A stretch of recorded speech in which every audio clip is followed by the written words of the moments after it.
Hi there, my name is Neil McLeod. I'm the Technical Marketing Director for FusioIO in EMEA, and my responsibilities are to make sure that our technical messaging is in line with our corporate messaging. We look after real-world proof of concept demos for trade shows, prospective customers, and partner education and so on. So can you tell me a little bit who FusioIO are? Absolutely. So very simply put, we deliver the world's data faster than anybody else. So with a combination of our flash-based I/O memory platform, our hardware platform, as well as our software-defined storage solutions, this allows us to deliver outstanding performance to a number of applications. We can accelerate, for example, virtualization, databases, big data, as well as performance applications. And we have customers in e-commerce, enterprise solutions, also in social media, and also Fortune 500 as an example.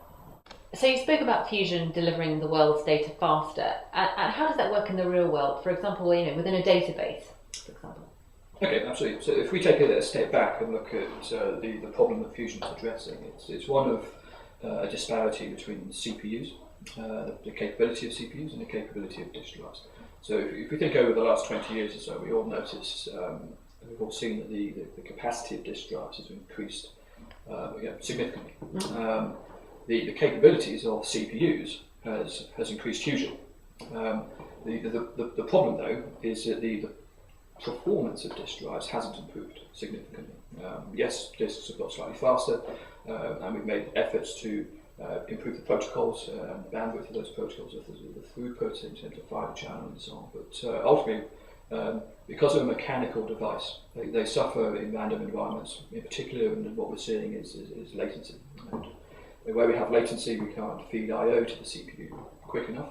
And what then happens is that the CPUs are essentially sat idle for the majority of the time. And if they're sat idle, you're not turning your data into information. And if you're not doing that quick enough, and your business is relying on that information, then obviously that's inefficient, and ultimately hits the bottom line.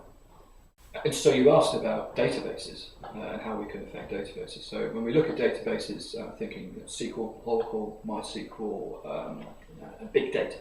If we look at SQL specifically, there's a number of ways that we can assist.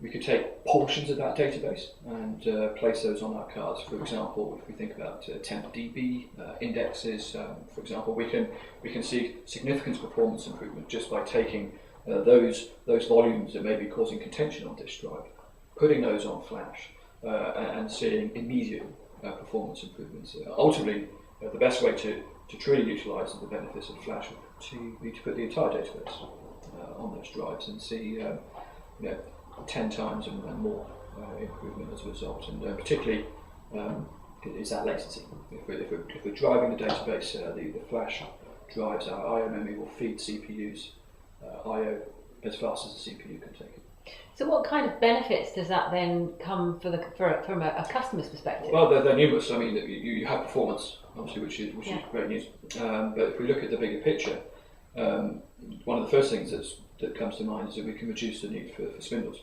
Where we've tried to combat the inefficiencies of disk is by having more spindles to try and feed more I/O to CPUs. If we can start reducing those unrequired disk drives, then we start saving on shelf space, and if we think about that, you start to save money on power and cooling as well. So reducing the need for expensive shared storage systems, if you like.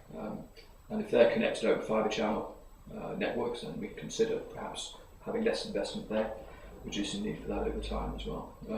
Certainly from a performance point of view, there's always going to be a need for capacity. We're quite realistic about that, but where we've used spindles to try and address performance, then that no longer becomes a concern.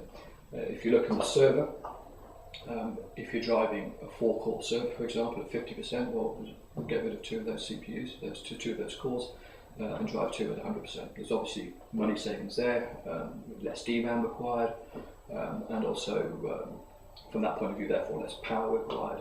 And then we can start looking at applications. What's the licensing model of the application? If you're licensing per core, or per CPU, and we're halving those requirements, for argument's sake, then clearly there are going to be significant cost savings there as well. And above all this, we introduce a predictability in terms of performance, which allows us to scale our requirements in database environments, in virtualized environments, and so on. It gives a predictability of performance and a predictability of scale, which means that we have an extremely effective cost model at that point.